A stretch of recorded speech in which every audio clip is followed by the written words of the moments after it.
문자를 프리즘 삼아 성장의 혼란과 깨달음을 비추고 이야기를 배삼아 가보지 못한 인생의 저편으로 건너갑니다.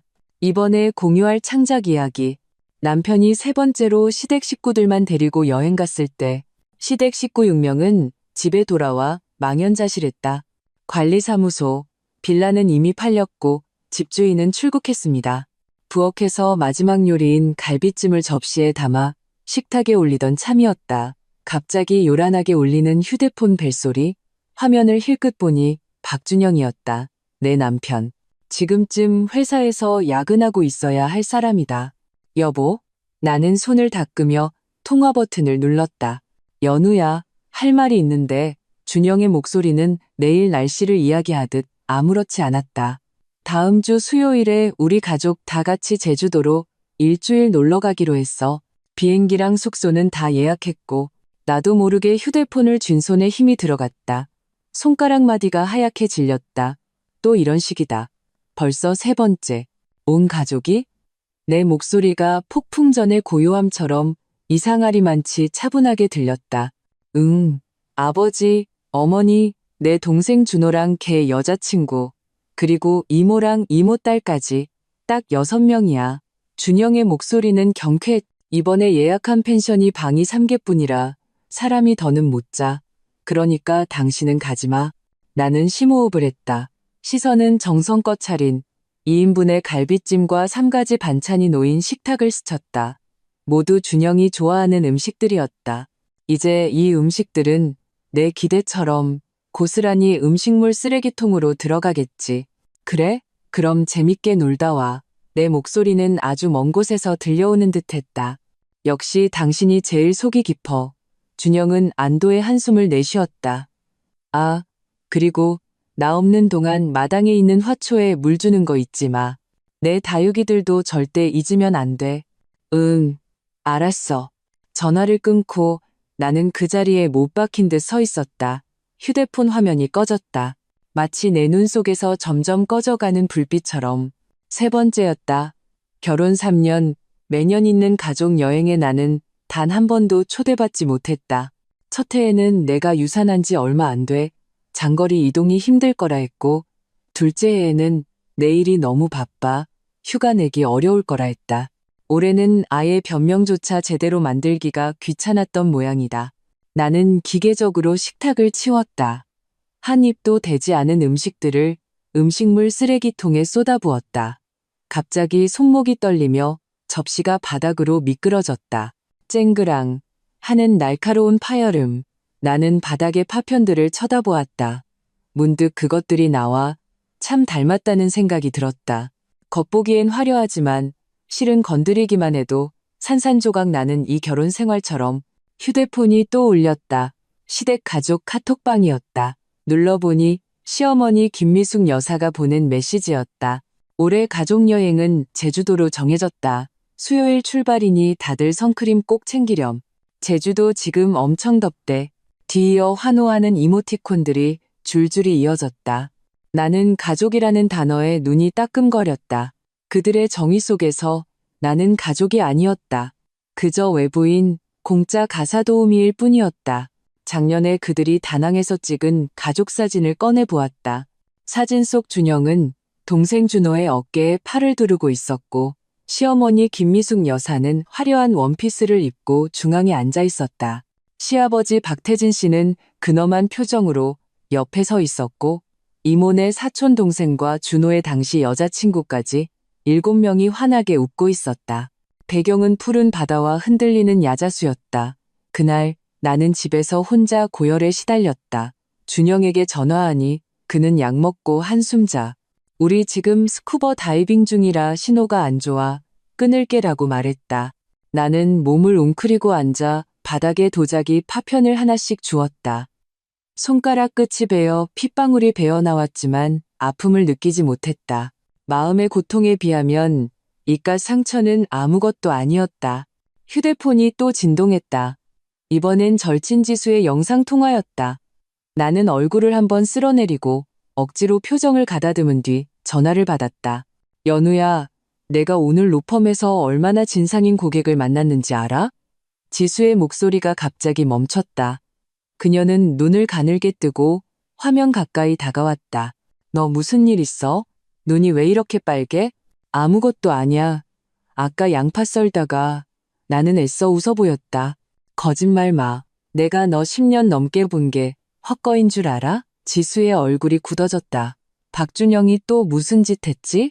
지수의 날카로운 시선 아래 내 위장은 산산조각 났다. 두서없이 자초지종을 설명했다.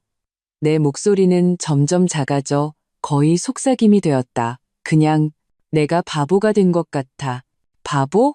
내가 보기엔 박준영네 식구들이야말로 웃기는 사람들이네. 지수가 냉소했다. 연우야, 정신 차려. 걔네는 애초에 널 가족으로 생각 안 했어. 나는 아무 말도 하지 않았다. 사실 마음속으로는 알고 있었다. 단지 인정하고 싶지 않았을 뿐. 3년 전 그 화려했던 결혼식에서 준영이 한쪽 무릎을 꿇고 행복하게 해주겠다고 맹세하던 모습이 아직도 눈에 선한데 어쩌다 이렇게 변해버렸을까? 연우야, 지수의 목소리가 갑자기 진지해졌다. 너 결혼 전에 재산 문제 어떻게 했는지 기억나? 나는 고개를 끄덕였다. 결혼 한 달 전 준영이 갑자기 혼전 재산에 대해 명확히 하자고 했다. 그들 집안의 전통이라면서. 당시 나는 마음이 불편했지만 그 집 돈을 보고 결혼하는 게 아니라는 걸 증명하기 위해 결국 서류에 서명했다. 당신 명의로 된 그 판교 빌라 소유권은 확실해. 응, 우리 아빠가 혼수로 해주신 거야. 결혼 전에 내 단독 명의로 등기했어. 나는 미간을 찌푸렸다. 갑자기 그건 왜 물어봐? 지수는 말을 머뭇거리다가 결국 아니야. 그냥 너 자신을 위해서 좀 더 생각해보라고 라고만 말했다. 아, 맞다. 다음 주에 걔네 가족 다 여행 간다며. 그럼 우리 집에 와서 며칠 지낼래? 혼자 있으면 쓸쓸하잖아. 나는 지수의 호의를 정중히 거절했다. 전화를 끊고 거실 창가에 서서 준영이 정성껏 가꾸던 마당의 잔디를 바라보았다. 이 빌라는 우리가 결혼할 때 산 것이었다. 계약금은 우리 부모님이 내주셨고 인테리어 비용은 내가 수년간 일해서 모은 돈이었다. 시댁은 아주 적은 돈만 보탰으면서 등기부등본에 준영의 이름을 꼭 올려야 한다고 고집했다. 남자의 체면 때문이라는 이유로 밤은 깊어졌다. 나는 기계적으로 씻고 침대에 누웠다. 준영은 오늘도 야근이라며 들어오지 않을 것이다. 최근 반년 동안 야근 횟수는 점점 더 잦아졌고 나는 더 이상 묻지 않게 되었다. 침대에 누워 천장을 응시했다. 문득 한 가지 생각이 뇌리를 스쳤다. 이런 결혼 생활을 내가 계속해야 할까? 3년 동안 나는 좋은 아내, 효도하는 며느리, 사려 깊은 남편의 아내가 되려 노력했다. 심지어 시동생의 무례함까지 참아냈다. 하지만 돌아온 것은 무엇인가? 가족 카톡방에서의 의도적인 무시, 남편의 잦아지는 외박, 그리고 매년 배제되는 가족여행. 휴대폰 화면이 밝아졌다. 준영이 보낸 카톡이었다. 여보, 자, 다음 주에 나 없어도 매일 문단속 잘하고. 아, 그리고 엄마가 제주도 특산품 사와서 선물하신대. 내일 포장 상자 좀 사서 준비해둬. 나는 이 메시지를 보며 문득 웃음이 터져나왔다. 웃다 보니 눈물이 흘러내렸다. 됐다. 정말로 됐. 서연우, 언제까지 자기 기만을 할 셈이야. 나는 눈물을 닦고 휴대폰을 들어 지수에게 메시지를 보냈다. 내일 시간 돼? 법률 상담 좀 받고 싶어. 창밖에는 차가운 달이 높이 떠 있었다. 나는 깨달았다. 어떤 것들은 다시는 예전으로 돌아갈 수 없다는 것을. 아침 햇살이 커튼을 뚫고 침실로 쏟아졌다. 눈을 뜨니 옆자리는 여전히 비어 있었다. 박준영은 어젯밤에도 역시 돌아오지 않았. 이달 들어 벌써 7번째 야근이었다. 몸을 일으켜 옷장을 열었다. 손가락이 옷들 사이를 헤매다 단정한 원피스에서 멈췄다. 준영이 가장 좋아하는 스타일이었다. 이런 치마를 입어야 현모양처 같다고 했다. 오늘은 보란듯이 깔끔한 슬랙스를 골랐다. 세수를 마치고 거울 앞에 서서 나를 들여다보았다. 29의 얼굴에는 이미 피로의 흔적이 역력했다. 눈가의 잔주름과 칙칙한 피부톤이 지난 3년간의 억압된 삶을 말해주고 있었다. 파운데이션을 들어 어젯밤 울었던 흔적을 조심스럽게 가렸다. 딩동 초인종이 울렸다. 현관문 렌즈를 통해 보니 지수의 상징적인 단발머리와 날카로운 눈빛이 보였다. 손에는 커피 2잔과 빵 봉투가 들려 있었다. 버터와 빵의 고소한 향기가 풍겼다. 네가 아침 안 먹었을 줄 알았지. 그녀는 문을 들어서자마자 음식을 내 손에 쥐어주었다. 아메리카노, 샷 추가, 시럽 빼고, 그리고 네가 제일 좋아하는 크루아상. 커피향에 코끝이 찡해졌다. 이 도시에서 내 취향을 기억해주는 사람은 카페 사장님 말고는 지수뿐이었다. 박준영은 내가 땅콩 알레르기가 있는 것조차 몰랐다. 작년 시댁 모임에서는 탕수육을 내 앞에 놓아주기까지 했으니. 말해봐, 무슨 법률 상담인데? 지수는 서류 가방에서 노트북을 꺼내며 단도직입적으로 물었다. 나는 커피를 저으며 신중하게 단어를 골랐다. 만약에, 어디까지나 만약인데 내가 이혼을 하고 싶다면 어떻게 내 권리를 지킬 수 있을까? 지수의 눈이 빛났다. 드디어 정신 차렸구나. 그녀는 재빨리 여러 문서를 열었다. 우선 너희 2사람 명의의 재산 상황을 명확히 해야 해. 아까 내 명의로 된 빌라가 있다고 했지? 응. 우리 아빠가 혼수로 해주신 건데 계약금도 다 내주셨어. 내 단독 명의로 등기했는데 결혼 후에 박준영이 체면이 안 선다고 자기 이름을 넣어달라고 계속 졸라서. 이름을 올렸다고? 지수가 미간을 찌푸렸다. 언제? 결혼하고 반년쯤 지났을 때. 그때 맨날 자기 회사 동료들 아내 명의 집에는 다 남편 이름이 올라가 있는데 자기만 없어서 회사에서 고개를 못 들고 다닌다고 하소연했어. 나는 씁쓸하게 웃었다. 마음이 약해져서 결국 허락했지. 지수의 손가락이 키보드 위를 빠르게 오갔다. 이건 좀 복잡하네.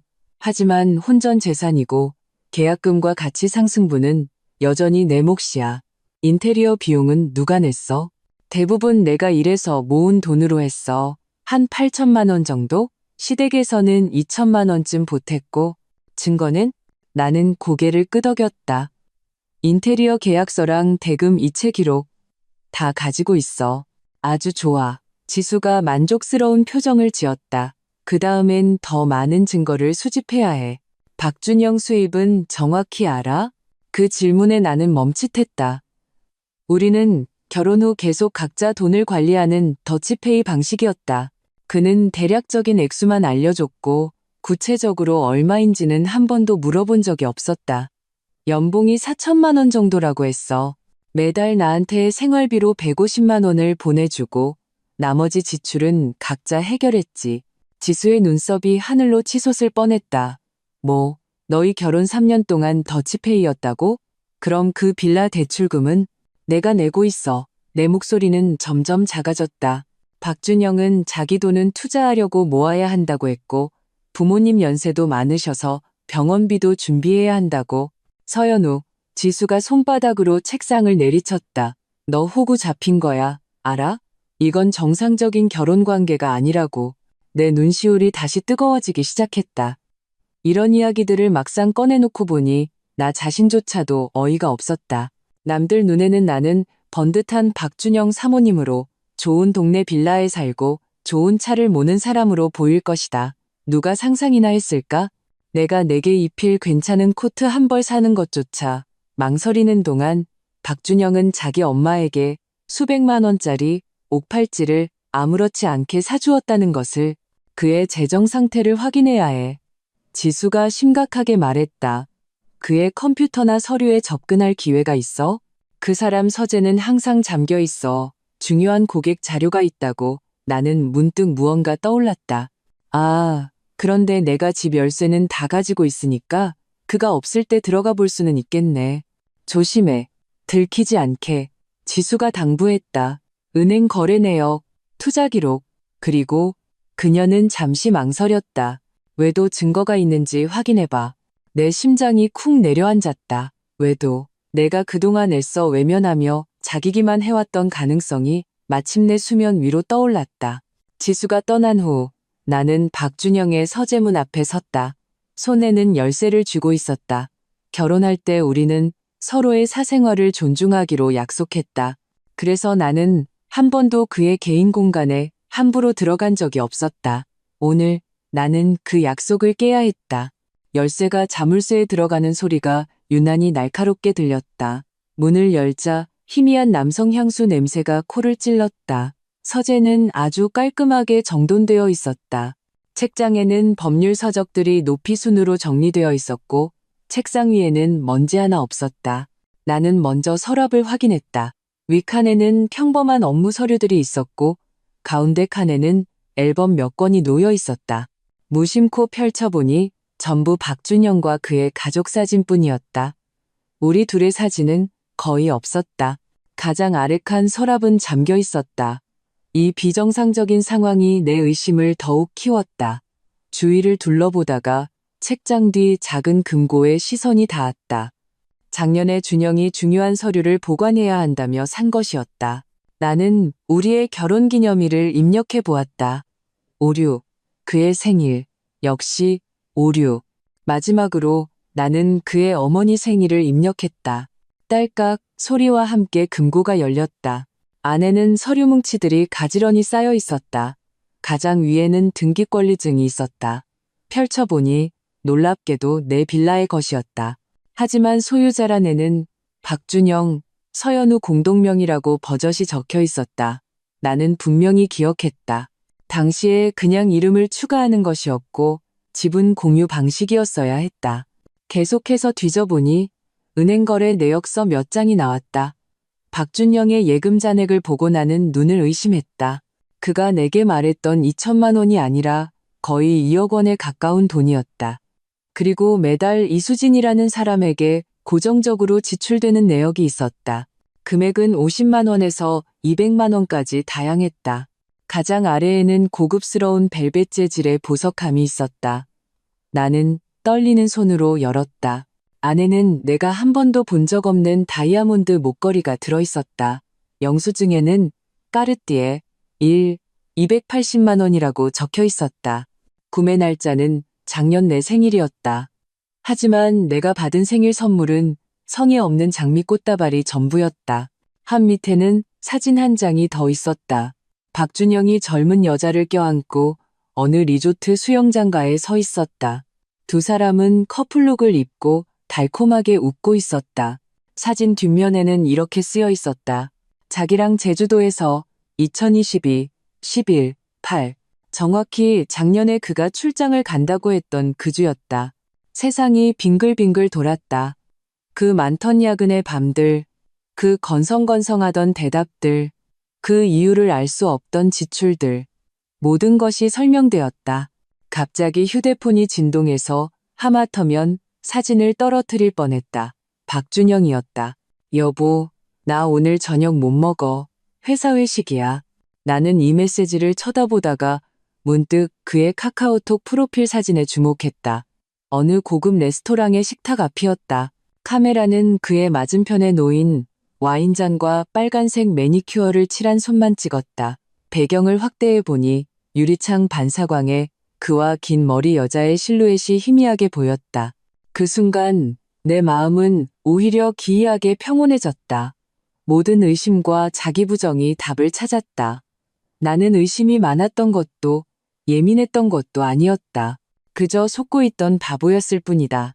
나는 침착하게 모든 증거를 사진으로 찍어 지수에 암호화된 이메일로 보냈다. 그리고 서류들을 원래대로 놓고 금고를 잠그고 서재에서 나왔다. 밤 10시 박준영이 술기운을 풍기며 집에 돌아왔다. 나는 거실 소파에 앉아 표정 없이 그가 비틀거리며 신발을 갈아 신는 것을 지켜보았다. 여보, 아직 안 잤어? 그가 다가와 키스하려 했지만 나는 고개를 돌려 피했다. 당신한테서 향수 냄새나. 싫어. 내가 평온하게 말했다. 박준영은 잠시 멈칫하더니 이내 웃으며 말했다. 회식이잖아. 어쩔 수 없이 좀 묻었나 보네. 그 거래처 사람들은 향수 뿌리는 걸 좋아해서. 그래? 나는 그의 눈을 똑바로 쳐다보았다. 이수진 씨도 거래처 사람이야? 박준영의 표정이 순간 굳어졌다. 술이 반쯤 깨는 듯했다. 무슨 소리야? 아무것도 아냐. 나는 자리에서 일어났다. 그냥 갑자기 생각나서 당신이 매달 그 고객이랑 몇 번씩이나 회식을 해야 하니 참 고생이 많겠다 싶어서. 박준영의 얼굴이 붉어졌다, 하얘졌다 했다. 연우야, 내 말 좀 들어봐. 설명할게. 설명할 필요 없어. 나는 그의 말을 끊었다. 나 피곤해. 먼저 잘게. 내일 또 어머님들일 제주도 특산품 포장 상자 사러 가야 하잖아. 안 잊었지? 나는 몸을 돌려 침실로 향했다. 거실에 박준영을 혼자 멍하니 남겨둔 채 문을 닫고 문에 기댔다. 밖에서 들려오는 당황한 발소리와 낮춘 목소리로 통화하는 소리. 분명 그 이수진이라는 여자에게 연락하는 것이리라.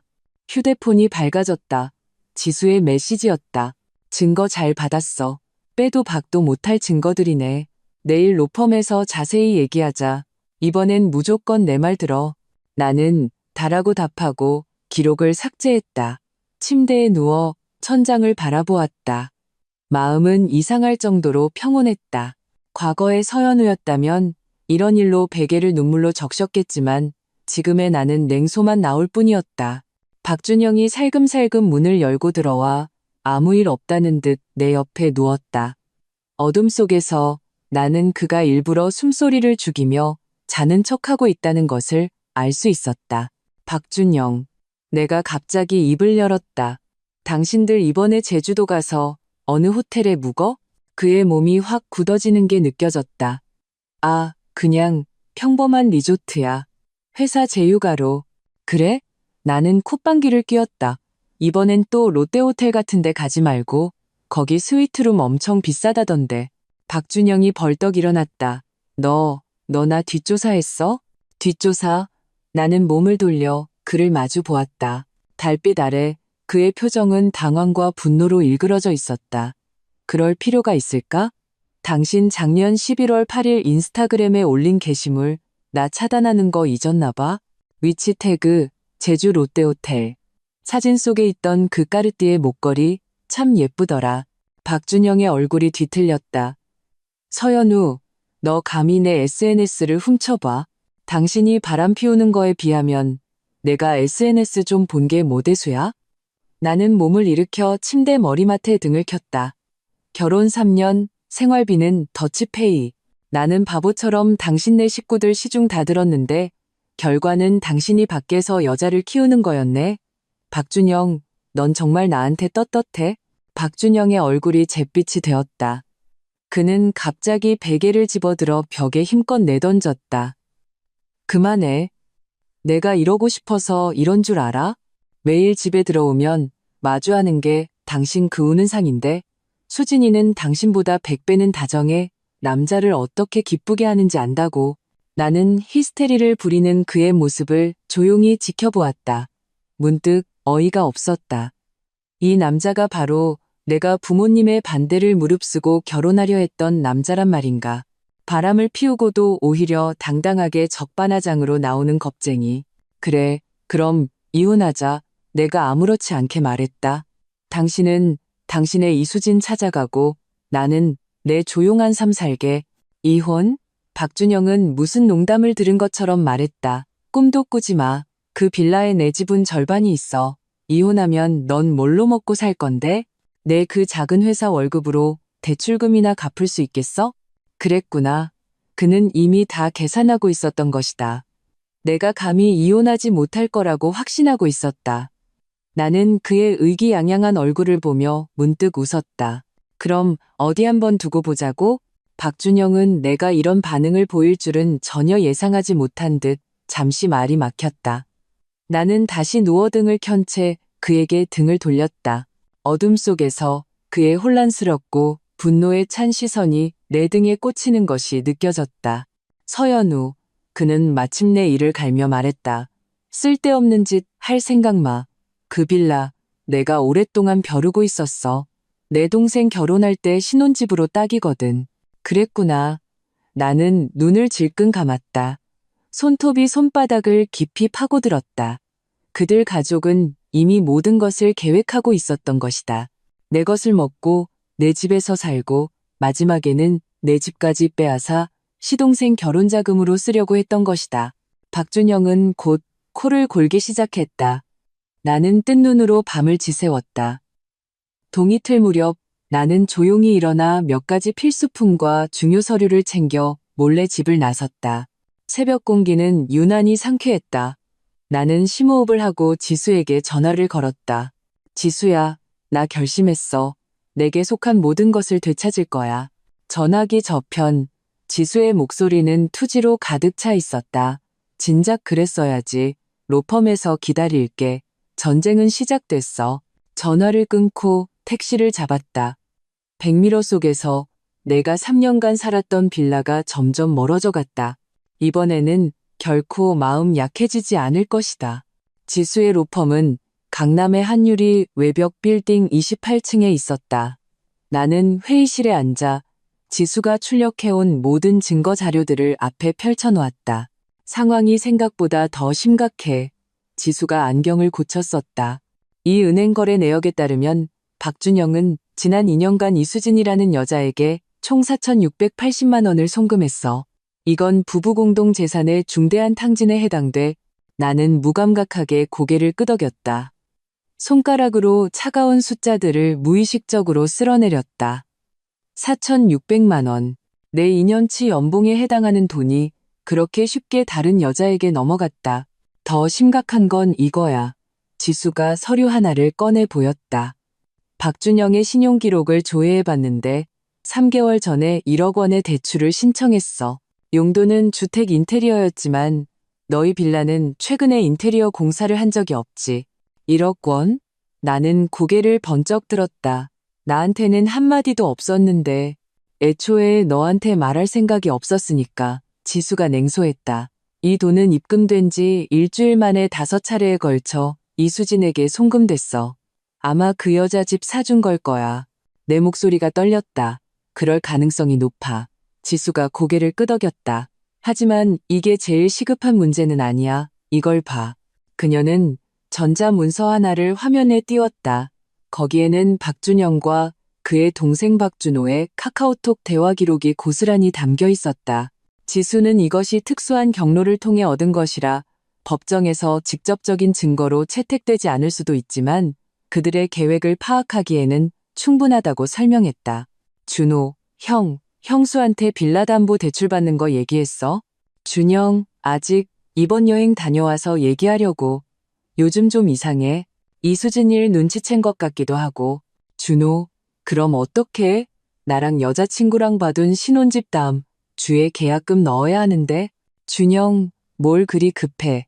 그 빌라에 내 이름도 올라가 있는데 걔가 반대해도 어쩔 수 없어. 정 안 되면 엄마더러 나서라고 하면 돼. 걔 엄마 말은 제일 잘 듣잖아. 나는 화면을 뚫어지게 쳐다보았다. 가슴에 큰 돌덩이가 얹힌 것 같았다. 그들은 이미 내 빌라를 담보로 대출받아 시동생 신혼집을 사줄 계획을 세우고 있었던 것이다. 민법상 공동명의 부동산 담보 대출은 공유자 중 한 명만 동의해도 가능해. 지수가 심각하게 말했다. 만약 걔네가 먼저 행동하면 넌 아주 불리해져. 그럼 어떻게 해야 해? 나는 주먹을 꽉 쥐었다. 그냥 눈 뜨고 당해야 하는 거야? 당연히 아니지. 지수의 눈에 날카로운 빛이 스쳤다. 우리가 선수를 쳐야 해. 빌라 계약금은 내 부모님이 내셨고 인테리어 비용도 대부분 네가 지불했어. 전부 증거가 있잖아. 우리는 박준영이 혼인관계에서 중대한 과실을 저질렀다고 주장하며 재산 분할을 다시 요구할 수 있어. 나는 잠시 생각에 잠겼다가 문득 한 가지 질문이 떠올랐다. 지수야, 만약에 내가 등기부등본에 공동명의가 박준영이 위조한 거라는 걸 증명할 수 있다면 어떻게 돼? 지수의 눈이 번쩍였다. 증거 있어? 확실하진 않지만 난 분명히 기억해. 당시에 그냥 이름을 추가하는 거였고 지분 공유 방식이었어. 나는 금고 안에 그 등기권리증을 떠올리며 말했다. 거기 찍힌 도장이랑 서명이 좀 이상해 보였어. 이게 돌파구가 될 수 있어. 지수가 흥분해서 책상을 쳤다. 만약 등기 서류가 변조된 걸 증명할 수 있다면 담보대출은 무효가 될 뿐만 아니라 박준영은 범죄 혐의까지 받을 수 있어. 우리는 초기 계획을 세웠다. 첫째, 나는 아무렇지 않은 척 더 많은 증거를 수집해야 한다. 둘째, 최대한 빨리 등기 서류의 진위 여부를 확인해야 한다. 마지막으로 이혼 소송 자료를 준비해야 한다. 로펌을 나설 때 지수는 내게 열쇠 하나를 쥐어주었다. 이건 내가 비워둔 작은 오피스텔 열쇠야. 우선 거기서 지내. 빌라에는 돌아가지 마. 박준영 지금 궁지에 몰려서 무슨 짓을 할지 몰라. 나는 고맙다는 뜻으로 그녀를 한번 안아주었다. 빌딩을 나서자 햇빛이 눈을 찔렀다. 휴대폰이 진동했다. 박준영의 전화였다. 나는 심호흡을 하고 전화를 받았다. 서연우, 너 어디 갔어? 박준영의 목소리는 분노로 가득 차 있었다. 엄마가 전화했는데 아직 포장 상자가 안 왔다고 하셔. 내일 바로 써야 한단 말이야. 나는 냉소가 터져 나올 뻔했다. 이렇게 큰일이 터졌는데 그의 첫 반응은 고작 자기 엄마가 시킨 일을 왜 아직 안 했냐는 질책이라니. 나 지금 밖에 일 보러 나왔어. 내가 평온하게 말했다. 포장 상자는 이미 주문했고 오후에 어머님 댁으로 바로 배송될 거야. 박준영은 잠시 멈칫했다. 내가 이렇게 협조적으로 나올 줄은 몰랐던 모양이다. 그래, 그럼 됐고. 그리고 어젯밤 일은, 어젯밤에 무슨 일? 나는 일부러 되물었다. 당신 술 많이 취했잖아. 헛소리만 잔뜩 하던데. 전화기 저편에서 몇 초간 침묵이 흘렀다. 맞아, 내가 술에 취해서 아무것도 기억이 안 나네. 그럼 넌 언제 들어와? 좀 늦을 것 같아. 회사에 급한 일이 생겨서. 나 기다리지 말고 저녁 먹어. 전화를 끊고 나는 곧장 관할 등기소로 향했다. 등기 권리증 사본과 신분증으로 빌라의 원본 등기 기록을 열람할 수 있었다. 역시나 거기에는 지분 공유, 서연우 70%, 박준영 30%라고 명확히 기재되어 있었다. 그런데 지금의 등기 권리증에는 공동명의라고 되어 있었다. 이는 박준영이 어떤 수단을 써서 서류를 변조했음을 의미했다. 나는 가슴속에 환희를 억누르고 즉시 사진을 찍어 지수에게 보냈다. 엄청난 발견. 그가 공유 방식을 위조했어. 이걸로 끝났네. 지수가 곧바로 답장을 보냈다. 다음으로 나는 그 위조된 등기권리증 원본을 손에 넣어야 했다. 쉽지 않을 것이다. 박준영은 분명 그것을 더 깊숙이 숨길 것이다. 나는 위험을 무릅쓰고 빌라에 다시 한번 가기로 결심했다. 오후 4시 나는 박준영이 회사에서 회의 중일 시간을 노려 빌라로 돌아갔다. 문을 열고 들어서자마자 뭔가 이상한 낌새를 느꼈다. 거실은 온통 뒤죽박죽이었고 내 화장대 서랍은 모두 열려 있었다. 누군가 무언가를 찾고 있었던 것이 분명했다. 나는 조용히 2층으로 올라갔다. 서재에서 부스럭거리는 소리가 들렸다. 문틈으로 엿보니 박준영이 땀을 뻘뻘 흘리며 서류를 뒤지고 있었다. 입으로는 계속 욕설을 내뱉고 있었다. 그가 등기권리증을 찾으러 미리 집에 돌아온 것이다. 나는 조용히 1층으로 내려와 일부러 문을 크게 닫았다. 여보, 나왔어. 2층에서 허둥대는 소리가 들리더니 이내 박준영의 태연한 척하는 목소리가 들렸다. 여보 왔어? 나 서재에서 자료 좀 찾고 있었어. 나는 2층으로 올라가 서재 문을 열었다. 박준영은 책상 앞에 서서 억지로 웃고 있었지만 이마에 땀방울과 헝클어진 머리가 그의 당황함을 드러내고 있었다. 오늘 왜 이렇게 일찍 왔어? 내가 걱정하는 척 물었다. 회사에 별일 없어서 일찍 왔지. 그의 눈빛이 흔들렸다. 혹시 우리 집 등기권리증 못 봤어? 회사에서 대출받을 일이 있는데 담보증명이 필요해서. 역시 그랬군. 나는 속으로 냉소하며 겉으로는 어리둥절한 표정을 지었다. 그거 금고에 계속 있었잖아? 내가 찾아봤는데 없어. 박준영이 초조하게 말했다. 다시 한번 생각해봐. 다른 데 뒀을 수도 있잖아. 나는 생각하는 척하다가 말했다. 지난달에 관리사무소에서 집주인 정보 갱신해야 한다고 해서 내가 복사하러 가져갔었잖아. 아마. 나는 잠시 말을 멈췄다. 맞다. 우리 엄마 집에 있어. 엄마가 등기권리증 좀 보자고 하셔서 그냥 거기 두고 왔어. 박준영의 얼굴이 순간 새하얗게 질렸다. 뭐? 그런 중요한 걸 어떻게 다른 사람한테 줘? 우리 엄마가 다른 사람이야? 내가 되물었다. 그리고 등기부등본에 내 이름이 있는데 내가 우리 엄마 집에 두는 게 무슨 문제야? 박준영은 잠시 말이 막혔다. 이마에 핏대가 섰다. 당장 가져와. 회사 대출 급하다고. 우리 엄마 제주도 여행 가셨잖아. 다음 달에 나 오시는데. 나는 순진하게 눈을 깜빡였다. 많이 급해? 아니면 당신 명의로 된 그 작은 오피스텔로 먼저 담보 대출 받지 그래? 박준영 명의로 된 작은 오피스텔이 실제로 있었다. 혼전 재산으로 계속 월세를 놓고 있었다. 그는 당연히 자기 재산을 건드리고 싶지 않았을 것이다. 됐어. 내가 다른 방법 알아볼게. 그는 짜증스럽게 손을 내저었다. 그러다 문득 뭔가 생각난 듯 물었다. 아, 그리고 어젯밤에 내가 한 말 정말 기억 안 나? 당신 말 많았잖아. 뭐 이수진이 어쩌고, 제주도가 어쩌고, 목걸이가 어쩌고. 나는 그의 얼굴이 점점 굳어지는 것을 보며 갑자기 웃었다. 농담이야. 당신 아무 말도 안 하고 골아떨어졌어. 박준영이 안도하는 표정은 정말 가관이었다. 그가 다가와 나를 안으려 했다. 여보, 내가 요즘 일 때문에 너무 바빠서 당신한테 소홀했어. 이번 가족 여행 다녀와서 우리 둘이 좋은 시간 보내자. 나는 그의 포옹을 교묘하게 피했다. 얼른 짐이나 싸. 내일 아침 비행기 타야 하잖아. 박준영은 멋쩍게 손을 거두고 2층으로 올라갔다. 나는 그의 뒷모습을 쳐다보며 이 연극을 계속해야 한다는 것을 알았다. 지금 가장 중요한 것은 그를 안심시키고 시간을 버는 것이다. 저녁 식사 후 박준영은 전화를 한 통 받더니 서둘러 나갔다.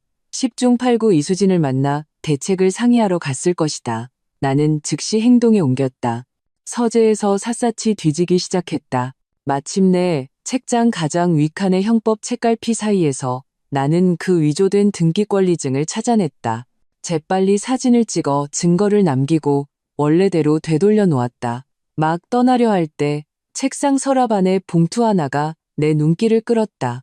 열어보니 놀랍게도 이미 작성된 담보대출 계약서였다. 빌라의 평가액은 무려 12억 원, 대출 금액은 8억 원이었다. 용도란에는 가족 공동 투자라고 쓰여 있었다. 가장 충격적인 것은 대출 신청인 서명란에 내 이름이 버젓이 서명되어 있었다는 점이다. 필체는 기가 막히게 흉내냈지만 명백히 내가 쓴 것이 아니었다. 박준영이 내 서명까지 위조하다니. 나는 두 손을 떨며 모든 증거를 사진으로 찍고 조심스럽게 원상 복구했다. 막 서재를 나서려는데 휴대폰이 갑자기 울렸다. 시어머니 김미숙 여사였다. 연우야. 시어머니의 목소리는 여느 때처럼 거만했다. 내일 쓸 포장 상자 확실히 배송된 거 맞니? 난 그 금박 입힌 고급스러운 걸로 해야 한다. 또 잘못 싸우지 말고. 네, 어머님. 다 준비해놨어요. 나는 역겨움을 참으며 대답했다. 그리고 시어머니는 계속해서 명령했다. 우리가 여행 가 있는 동안 일주일에 한 번씩 집화초에 물 주는 거 잊지 마. 준영이 개다육이들은 아주 예민하거든. 아, 그리고 냉장고에 내가 담가놓은 장아찌 다음 주면 먹을 수 있을 거야. 꺼내서 햇볕에 좀 말려두렴. 나는 대충 대답하며 시계를 보았다. 이미 밤 10시였다. 박준영은 아직 돌아오지 않았다. 전화를 끊고 나는 더 이상 기다리지 않기로 결심했다. 갈아입을 옷 몇 벌과 중요 서류를 챙겨 빌라를 떠나 지수의 오피스텔로 향했다.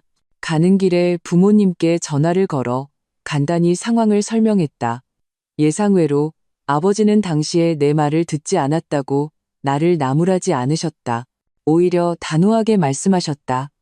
연우야, 네가 어떤 결정을 하든 아빠 엄마는 널 지지한다.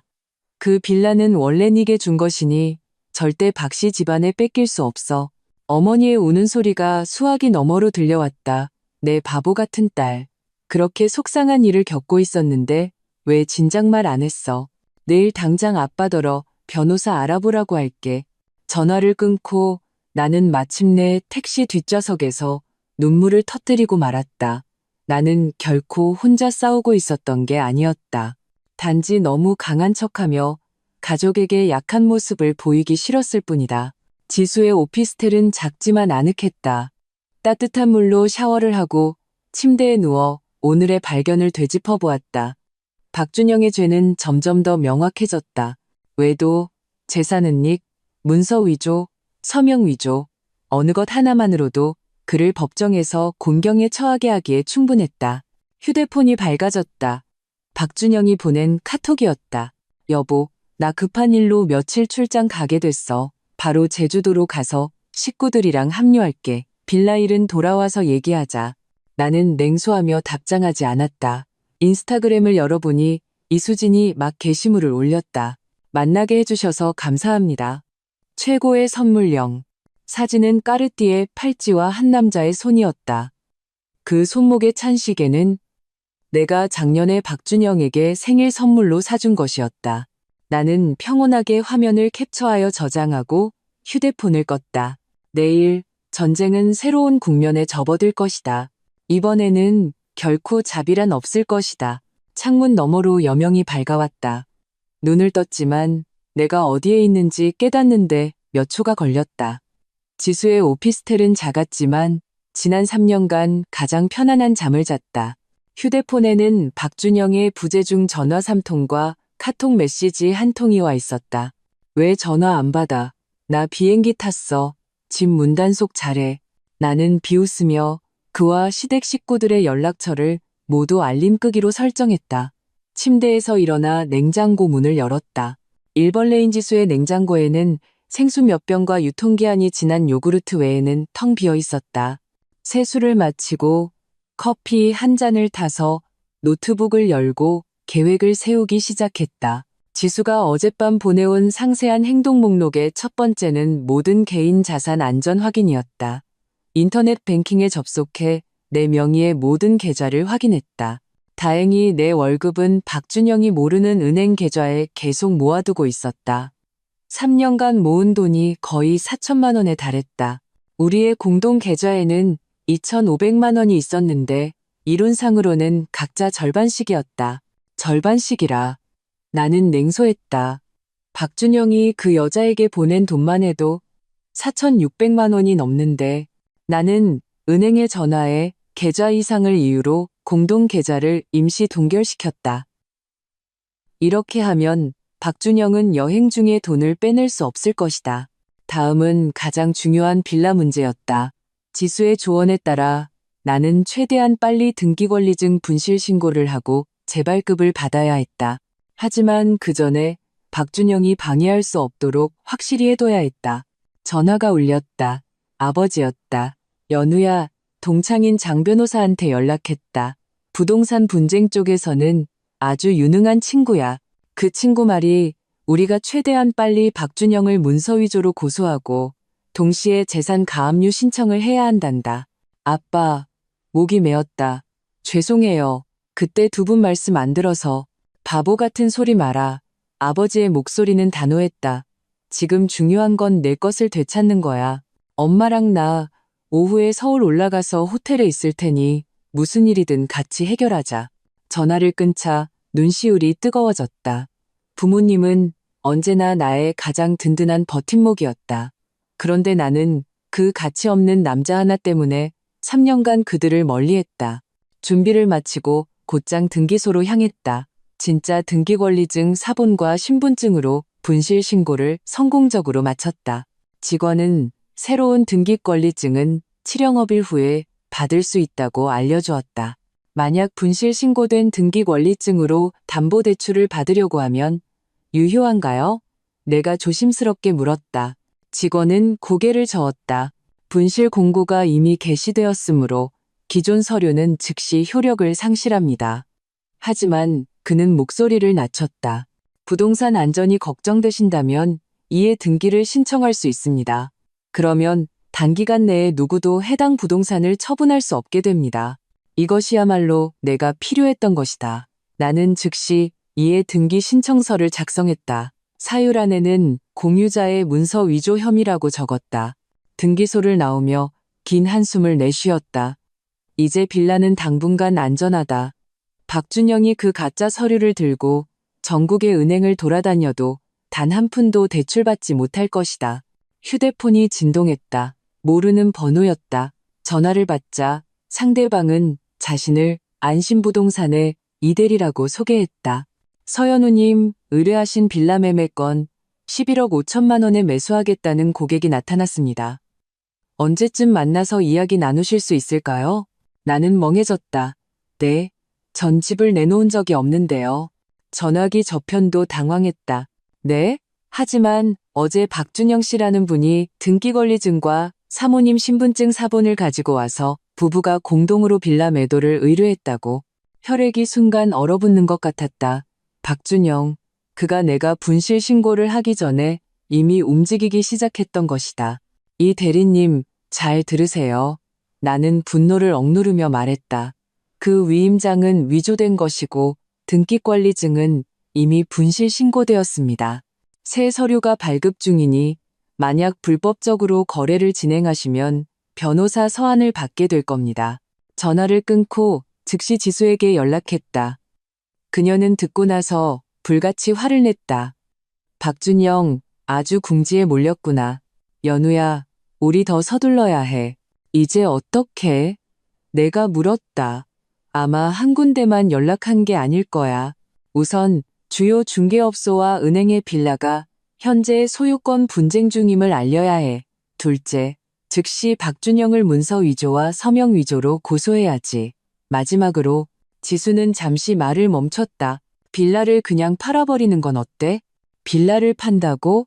그 생각에 가슴이 철렁했다. 그 집에는 내 너무 많은 노력이 담겨 있었다. 설계 도면부터 자재 선택, 인테리어까지 구석구석 내 손길이 닿지 않은 곳이 없었다. 하지만 다시 생각해보니 그곳에 계속 살면서 매일 그 끔찍한 기억들을 마주하는 것이 무슨 의미가 있을까? 팔래, 내가 단호하게 말했다. 하지만 완전한 소유권을 되찾은 후에 현명한 선택이야. 지수가 동의했다. 아, 부모님은 도착하셨어? 장 변호사님이 오후에 우리 만나고 싶어 하셔. 오후 3시 호텔 회의실에서 부모님과 장 변호사님을 만났다. 어머니는 나를 보자마자 눈시울을 붉히며 나를 꼭 안아주셨다. 이렇게 말라서 어떡해. 장 변호사님은 다부진 체격의 중년 남성이었다. 그는 내가 모은 모든 증거를 꼼꼼히 살피며 연신 고개를 끄덕였다. 자료가 아주 충분합니다. 박준영 씨의 행위는 이미 공문서 위조죄 및 사기죄에 해당할 수 있습니다. 형사 책임을 묻는다면 3년 이하의 징역에 처해질 수도 있습니다. 아니요, 나는 고개를 저었다. 전 그냥 빨리 이혼하고 제 재산을 되찾고 싶을 뿐이에요. 이를 형사 문제까지 키우고 싶진 않아요. 3년간의 정이 있기에 아직 한 가닥의 연민이 남아 있었다. 장 변호사님은 알겠다는 듯 고개를 끄덕였다. 그럼 민사소송 위주로 진행하죠. 혼인법에 따라 박준영 씨는 혼인관계 존속기간 중 타인과 동거하며 거액의 재물을 증여했으므로 중대한 유책 배우자에 해당합니다. 재산 분할 시 적게 받거나 받지 못할 수도 있습니다. 우리는 소송 전략을 정했다.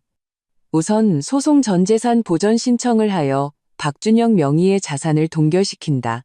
그런 다음 이혼 소송을 제기하여 빌라 소유권 재분할을 요구하고 동시에 박준영의 부부 공동 재산은닉 책임을 묻기로 했다. 한 가지 문제가 더 있습니다. 장 변호사님이 안경을 고쳤었다. 박준영 씨가 지금 어디에 있는지 아십니까? 법원에서 소송 서류를 송달해야 합니다.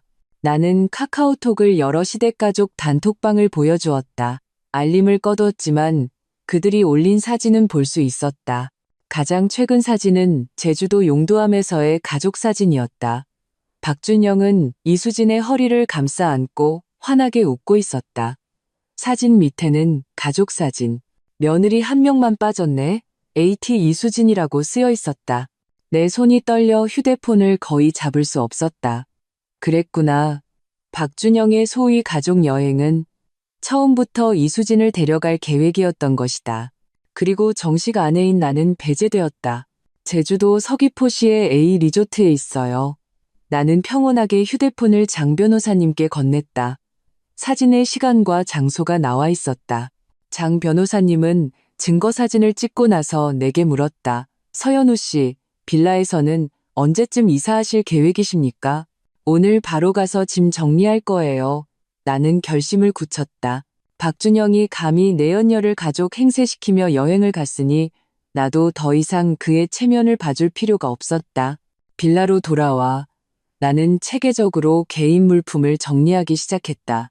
서재에 내 전문 서적들, 옷방의 옷과 신발들, 부엌에 내가 정성껏 고른 식기들, 3년의 결혼 생활 동안 쌓인 물건들이 이렇게나 많았다. 짐을 싸고 있을 때 초인종이 울렸다. 현관렌즈를 통해 보니 낯선 여자가 서류 봉투를 들고 서 있었다. 박준영 씨 댁 맞나요? 그녀가 정중하게 물었다. 저는 K은행 고객 담당자입니다. 박준영 씨께서 자료를 좀 받아오라고 하셔서요. 은행 사람? 박준영의 움직임이 내 생각보다 더 빨랐다. 나는 문을 열었지만 상대방을 안으로 들이지는 않았다. 무슨 자료요? 박준영 씨께서 아실 거라고 하셨는데요. 빌라에 그녀의 시선이 내 어깨 너머로 집안을 훑었다. 등기권리증과 사모님 신분증 원본입니다. 기가 막혀 웃음이 나올 뻔했다. 박준영이 원격으로 은행 직원을 직접 집으로 보내 자료를 빼돌리려 한 것이다. 죄송하지만 전 모르는 일입니다. 내가 차갑게 말했다. 그리고 등기권리증은 제게 없어요. 여자 담당자의 얼굴에 난처한 기색이 스쳤다. 하지만 박준영 씨께서는 그분이 뭐라고 하셨든 중요하지 않습니다. 나는 그녀의 말을 끊었다. 돌아가셔서 등기소 최신 공고를 확인해 보시길 권합니다. 이 빌라는 현재 소유권 분쟁 중이며 어떤 은행이든 담보대출을 승인할 경우 법적 책임을 져야 할 겁니다. 그녀의 얼굴색이 변하더니 서둘러 자리를 떴다. 나는 문을 닫고 즉시 주요 은행들의 신용대출 부서에 이메일을 보내 빌라 소유권의 분쟁이 있음을 공식적으로 알리고 해당 부동산을 담보로 한 모든 대출 신청은 무효임을 밝혔다. 저녁 무렵 나는 마침내 모든 개인 물품 정리를 마쳤다. 이삿짐 센터 트럭이 문 앞에 섰고 직원들이 상자들을 차에 싣고 있었다. 마지막으로 한때 집이라 불렀던 이 공간을 둘러보았다. 마음속에는 한 점의 미련도 없었다. 잠깐 문득 뭔가 떠올랐다. 침실로 돌아가 침대 머리맡 서랍에서 작은 상자를 꺼냈다. 안에는 진주 귀걸이 한 쌍이 들어있었다. 할머니께서 내게 남겨주신 유일한 유품이었다. 3년간 아까워서 한 번도 착용하지 못했다. 이제야 제자리로 돌아갈 수 있게 되었다. 대문을 잠그고 나는 열쇠를 관리사무소에 맡기며 내가 이사했음을 알렸다. 빌라에 관한 모든 업무는 반드시 내 변호사를 통해야 한다고 전했다. 관리소장님은 내가 이사 오는 것을 지켜본 분이었다. 그는 말을 머뭇거렸다. 사모님, 무슨 일 있으신가요? 곧 그냥 서현우 씨가 될 거예요. 내가 미소 지으며 정정했다. 소장님, 그동안 돌봐주셔서 감사했습니다. 부모님이 묵고 계신 호텔로 차를 몰았다. 기분은 전에 없이 가벼웠다. 가는 길에 지수에게서 메시지가 왔다. 소송 전 재산 보전 신청 승인됐어. 박준영 모든 은행 계좌 동결됐다. 동시에 일간지에 등기권리증 분실 공고도 냈어. 법적으로 효력 발생. 나는 고마워라고 답하고 국제전화를 한 통 걸었다. 전화기 저편은 런던 유학 시절 룸메이트였던 엠마였다. 지금은 모 다국적 기업의 임원으로 일하고 있다. 연우, 오랜만이야. 엠마의 활기찬 목소리가 들려왔다. 엠마, 네가 지난번에 말했던 싱가포르 지사 그 자리 아직 비어 있어? 나는 앞을 똑바로 보며 단호한 어조로 물었다. 나 새로운 시작이 필요할 것 같아. 일주일 후 나는 장 변호사님 사무실에서 막 나온 따끈따끈한 이혼 소장을 넘겨보고 있었다. 소장에는 박준영의 각종 과실이 상세히 나열되어 있었다. 타인과의 동거, 문서 위조, 부부 공동재산 은닉 등 모든 항목에는 확고한 증거가 첨부되어 있었다. 법원에서 소송을 접수했습니다. 소송 서류는 특급 우편으로 박준영 씨가 있는 제주도 호텔로 송달될 겁니다. 장 변호사님은 서류 한 부를 내밀었다. 이건 재산보전 결정문입니다. 박준영 씨 명의의 모든 은행 계좌, 주식, 부동산이 동결되었습니다. 나는 고개를 끄덕이며 마지막 장을 넘겼다. 박준영의 반응은 내 생각보다 훨씬 격렬했다. 그는 법원 통지를 받은 당일 바로 서울로 돌아오려 했지만 신용카드가 동결되어 비행기 표조차 사지 못했다고 한다. 결국 동생에게 돈을 빌렸다고 했다. 지금쯤 서울에 도착했을 겁니다. 장 변호사님이 주의를 주었다. 잠시 피하시는 게 좋지 않을까요? 아니요. 나는 고개를 저었다. 이제 정면으로 맞서야 할 때예요. 말이 끝나기 무섭게 내 휴대폰이 미친 듯이 진동하기 시작했다. 화면에 박준영이라는 이름이 계속 깜빡였다. 그가 차단당한 후 바꾼 몇 번째인지 모를 번호였다. 나는 통화 버튼을 누르고 스피커폰을 켰다. 서연우, 너 미쳤어? 박준영의 히스테릭한 목소리가 사무실에 터져 나왔다. 네가 감히 날 고소해? 감히 내 계좌를 동결시켜? 박준영 씨, 내가 평온하게 말했다. 언행에 주의하세요. 제 변호사님께서 녹음 중입니다. 전화기 저편이 순간 조용해졌다. 이내 목소리를 낮추었다.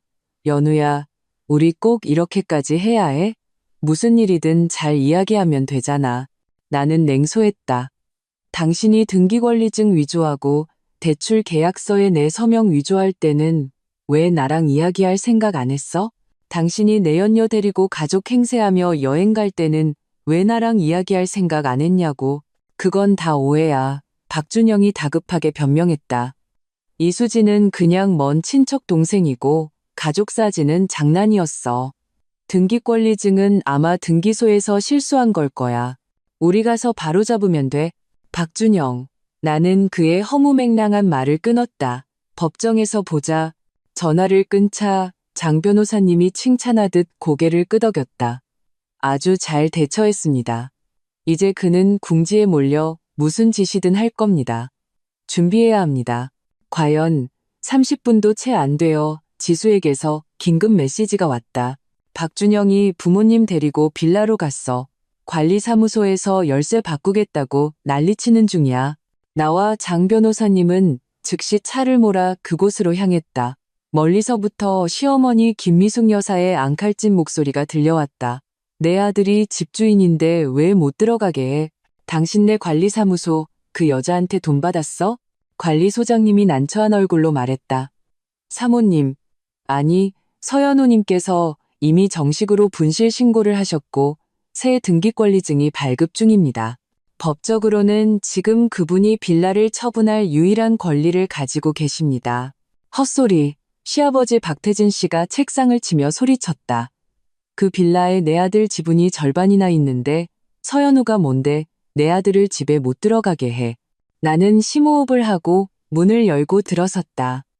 아버님, 어머님, 오랜만이에요. 제주도 여행은 즐거우셨어요? 가족사진 참 잘 나왔던데요. 세 사람이 일제히 돌아보았다. 표정이 가관이었다. 박준영의 얼굴은 돼지간 색깔로 변했고 시어머니는 당장이라도 나를 잡아먹을 듯한 표정이었다. 서연우, 시어머니가 내 옷깃을 잡으려고 달려들었다. 네가 간이 배 밖으로 나왔구나? 감히 내 아들한테 이래? 장 변호사님이 한 걸음 앞으로 나서 나를 막아섰다. 김미숙 여사님, 행동에 주의하십시오. 타인을 폭행하는 것은 위법 행위이며 저희는 모든 상황을 녹화하고 있습니다. 시어머니의 손이 허공에서 멈췄다. 잿빛 얼굴로 손을 거두었다. 아주 대단해졌네. 변호사까지 데리고 와서 시댁에 대들어? 서연우, 박준영이 어머니를 밀치고 이를 갈며 말했다. 너 도대체 뭘 원하는 거야? 간단해. 나는 그의 눈을 똑바로 쳐다보았다. 이혼. 그리고 내 모든 재산을 되찾는 것. 꿈도 꾸지 마. 박준영이 소리쳤다.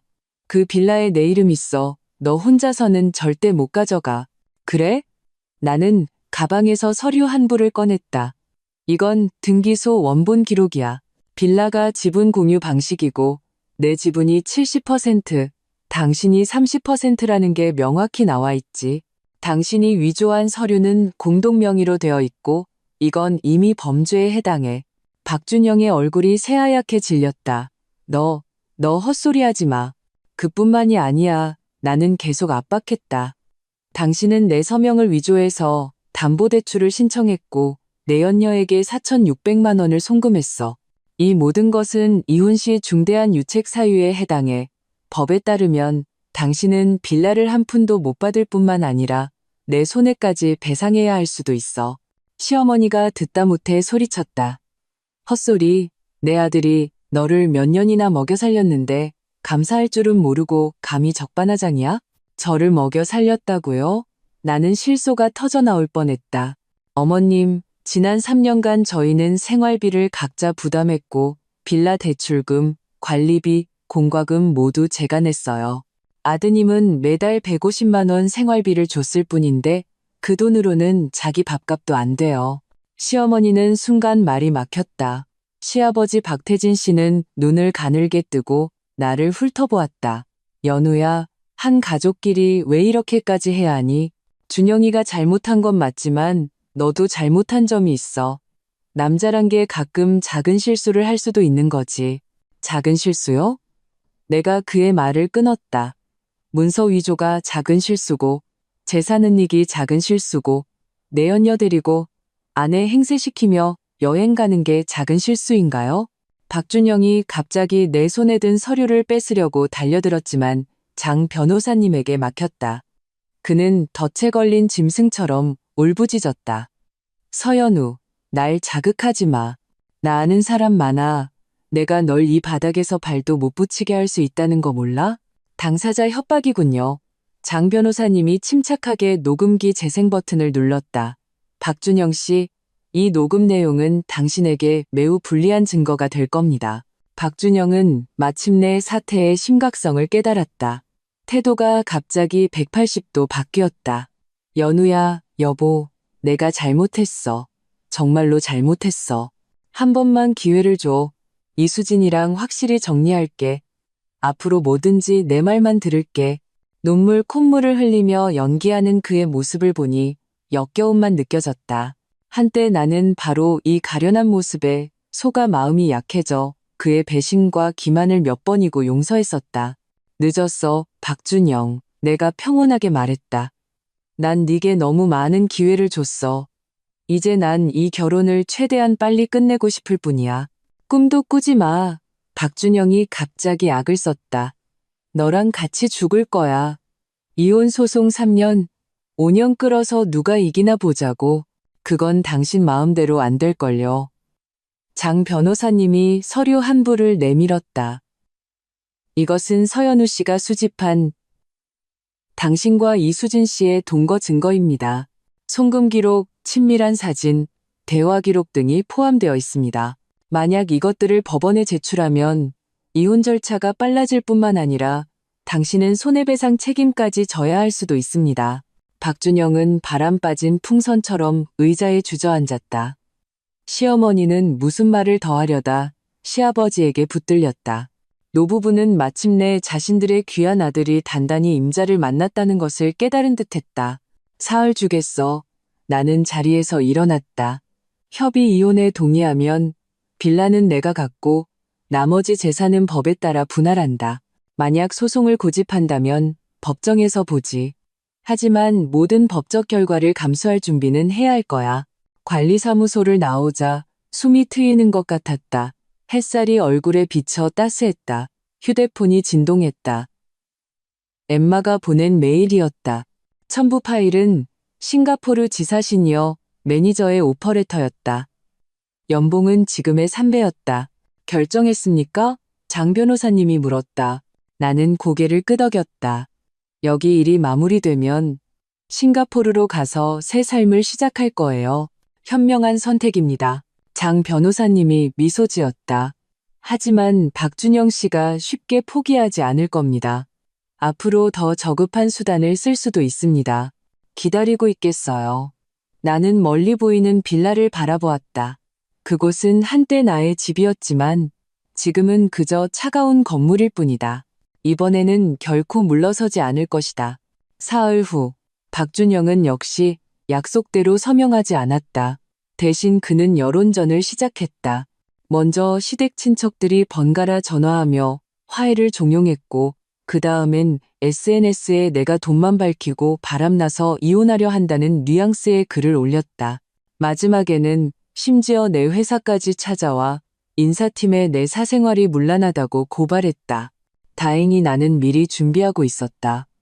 인사팀장이 나를 불렀을 때 나는 바로 사직서와 싱가포르 회사에 오퍼 레터를 제출했다. 동시에 지수는 몇몇 지역 유명 인플루언서 계정을 통해 진실을 담은 장문의 글을 게시하도록 도왔다. 박준영의 외도와 문서 위조 증거 일부도 첨부했다. 여론은 순식간에 뒤집혔다. 박준영의 SNS 계정은 분노한 네티즌들의 공격으로 마비되었고 이수진의 직장까지 신상이 털렸다. 두 사람은 순식간에 사회적으로 매장당했다. 더 대박인 건 어떤 열정적인 네티즌이 이수진이 동시에 남자 3명을 만나고 있었다는 사실까지 파헤쳤어.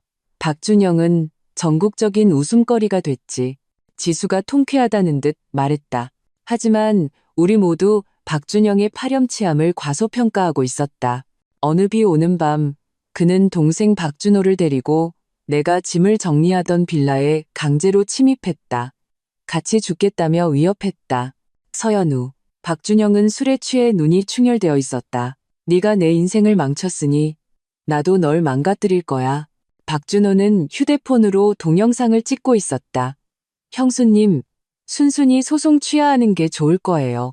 안 그러면 내일 형이랑 형수가 화해하는 이 영상이 인터넷에 쫙 퍼질 테니까. 나는 즉시 그들의 의도를 파악했다. 화해하는 척하는 가짜 영상을 만들어 심지어 강간까지 저지를 속셈이었다. 심장이 미친 듯이 뛰었지만 겉으로는 평정을 유지했다. 박준영, 이게 범죄라는 거 알아? 범죄? 박준영이 비웃었다. 부부 사이에 무슨 범죄가 있어. 똑똑히 들어. 오늘 밤이 지나면 넌 소송을 취하하든 안 하든 무조건 취하하게 될 거야. 그가 덮치려는 순간 나는 주머니 속에 비상벨을 눌렀다. 귀를 찢는 경보음이 울렸고 동시에 옆집에 미리 대기하고 있던 남자 동료 2명이 문을 부수고 들어와 박준영 형제를 제압했다. 경찰이 곧 올 거야. 나는 바닥에 쓰러진 박준영을 차갑게 내려다보았다. 이번엔 불법 침입에 강간 미수까지. 한동안 감방에서 지내기에 충분할걸. 박준영의 얼굴이 잿빛이 되었다. 박준호는 울며 애원했다. 형수님, 다 형이 시켜서 한 거예요. 제발 저 좀 용서해 주세요. 멀리서부터 경찰차 사이렌 소리가 점점 가까워졌다. 나는 이 막장 드라마가 마침내 끝을 향해 가고 있음을 알았다. 박준영의 마지막 발악은 오히려 내가 그에게서 완전히 벗어날 기회를 주었다. 경찰이 박준영에게 수갑을 채울 때 그가 갑자기 고개를 들어 내게 물었다. 서연우, 넌 날 사랑한 적 있긴 해? 나는 잠시 침묵하다가 솔직하게 대답했다. 사랑했었지. 하지만 지금은 경멸만 남아. 경찰차가 멀어져 가고 비도 그쳤다. 나는 빌라 문 앞에 서서 너무나 많은 기억을 담고 있는 이곳을 바라보았다. 마음은 평온했다. 내일이면 나는 이 집을 정식으로 매물로 내놓을 것이다. 다음 주에는 이혼 소송 첫 재판이 열린다. 그리고 한 달 후면 싱가포르로 나라가 완전히 새로운 인생을 시작할 것이다. 휴대폰이 울렸다. 엄마가 보낸 카톡이었다. 연우야, 엄마가 네가 제일 좋아하는 삼선만두 빚어놨어. 밥 먹으러 와. 나는 미소 지으며 답장했다. 응, 금방 갈게. 밤하늘에 유난히 밝게 빛나는 별 하나가 보였다. 나는 그것이 나를 앞으로 인도하는 길잡이라는 것을 알았다. 이혼 소송 첫 재판 전날 나는 제주경찰서로부터 전화를 받았다. 박준영이 제주도 여행 중에 위조된 등기권리증을 이용해 현지 대부업체에서 2억 원을 대출받았다는 것이었다. 이제 대부업체가 서류가 위조된 것을 발견하고 고소한 것이다. 서연우님, 피해자 중 한 분으로서 저희 조사에 협조해 주셔야 합니다. 경찰관의 목소리는 엄숙하고 정중했다. 전화를 끊고 즉시 장 변호사님께 연락했다. 그는 상황을 듣고 나서 웃음을 참지 못했다. 박준영 씨, 스스로 무덤을 팠군요. 공문서 위조죄, 액수가 특히 커서 최소 3년형부터 시작입니다. 그가 감옥에 가나요? 내가 물었다. 그럴 확률이 매우 높습니다. 장 변호사님은 확신에 차말했다. 그리고 이건 우리 이혼 소송에도 지극히 유리합니다. 판사님은 박준영 씨에게 중대한 과실이 있다고 판단하고 재산 분할은 절대적으로 당신에게 유리하게 될 겁니다. 기뻐해야 마땅했지만 마음속에는 형언할 수 없는 복잡한 감정이 일었다. 3년의 결혼 생활이 결국 이런 식으로 끝을 맺는다는 것이 너무나 아이러니했다. 재판 당일 법원 앞은 기자들로 붐볐다. 내 사연이 인터넷에 알려진 후 이 이혼 소송은 뜨거운 화제가 되었다. 심지어 서연우를 구하라는 해시태그 운동까지 일어났다. 박준영은 부모와 변호사를 대동하고 뒤늦게 나타났다. 불과 2주 만에 그는 10년은 늙어 보였다. 눈은 푹 꺼지고 얼굴은 잿빛이었다. 나를 보자 그의 눈에 원망의 빛이 스쳤지만 이내 두려움으로 바뀌었다. 그는 자신이 마주한 것이 이혼 소송뿐만 아니라 형사 고소까지 있다는 것을 똑똑히 알고 있었다. 재판은 놀라울 정도로 순조롭게 진행되었다. 박준영의 변호사는 그 송금 내역이 정상적인 교제 관계였고 이수진은 먼 친척 동생일 뿐이라고 변론하려 했지만 판사가 그들의 친밀한 사진과 노골적인 대화 기록을 확인할 때 변호사 자신도 말을 잇지 못했다. 등기권리증 위조와 담보계약서 서명 위조에 대해서는 박준영 측은 더 이상 부인할 수 없었다. 판사가 박준영에게 왜 그런 짓을 했는지 묻자 그의 대답은 법정 전체를 경악하게 했다. 제 동생이 결혼해야 하는데 그 여자가 돈을 안 내려고 해서 제가 그냥 집에 좀 기여하고 싶었습니다. 그래서 문서를 위조하고 서명을 위조하고 재산을 빼돌렸다는 겁니까? 판사가 엄하게 물었다. 이런 행위의 법적 결과를 알고 있었습니까? 박준영은 고개를 숙인 채 말을 잇지 못했다. 그의 어머니는 방청석에서 통곡하다가 법원 경위에 의해 밖으로 끌려나갔다. 휴정 시간, 박준영이 갑자기 나를 막아섰다. 연우야, 우리 3년간 부부였던 정을 봐서라도 소송 좀 취하해주면 안 될까? 내가 빌라는 너한테 돌려줄게. 그 송금한 돈도 필요 없어. 늦었어, 박준영. 나는 평온하게 그를 바라보았다. 난 네게 기회를 줬어.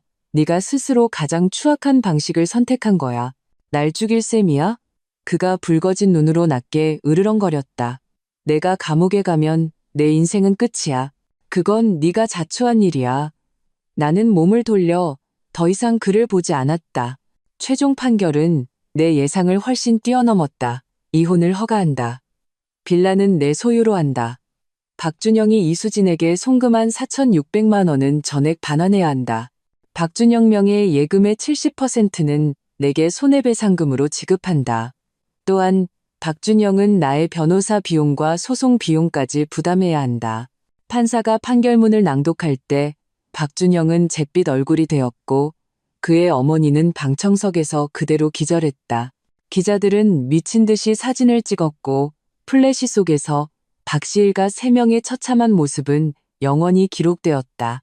법원을 나오자 햇살이 눈부시게 쏟아졌다. 장 변호사님이 내 어깨를 두드리며 말했다. 축하합니다. 정의가 실현되었습니다. 감사합니다. 내가 진심으로 말했다. 변호사님 도움이 없었다면 이렇게 완벽하게 이기지 못했을 거예요. 앞으로 계획은 어떻게 됩니까? 빌라는 어떻게 처리하실 건가요? 팔 거예요. 나는 망설임 없이 말했다. 이미 중개업소에 매물로 내놓았어요. 다음 주에 싱가포르로 가서 새 일을 시작할 겁니다. 장 변호사님이 칭찬하듯 고개를 끄덕였다. 현명한 선택입니다. 아, 박준영 씨의 형사사건은 끝까지 책임을 물으실 건가요? 나는 잠시 생각했다.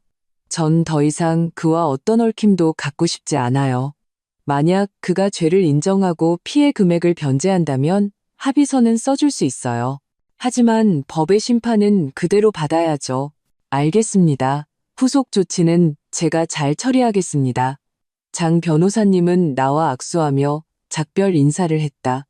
싱가포르에서의 새 출발, 모든 일이 순조롭길 바랍니다. 임시로 빌린 오피스텔로 돌아와 짐을 정리하기 시작했다.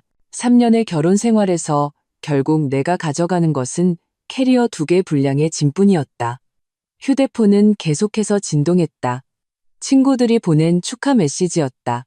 나는 하나하나 감사 인사를 답하고 휴대폰을 껐다. 이 귀한 고요함을 즐기고 싶었다. 저녁, 지수가 샴페인을 들고 축하하러 왔다. 완승이네. 박준영. 이젠 닥쳤던 게 지붕 쳐다보는 격이 됐어. 통쾌하다. 우리는 잔을 부딪혔다. 탄산 거품이 혀끝에서 달콤하게 터졌다. 지수가 문득 진지하게 말했다.